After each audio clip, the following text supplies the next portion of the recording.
Hey guys, it's Wolf96, and today I'm doing a new series.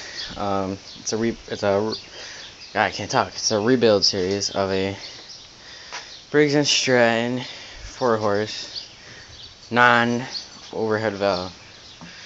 But that's the crappy motor for right now. Small floater.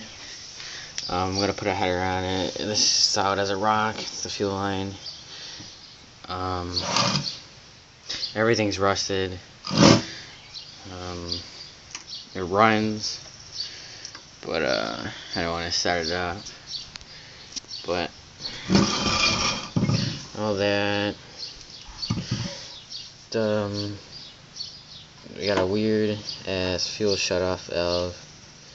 It's not a plunger, it's like a twisty. It's a twisty. We got a pulley from the old setup.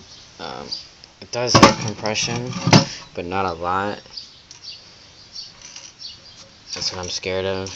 It doesn't have a lot of pressure.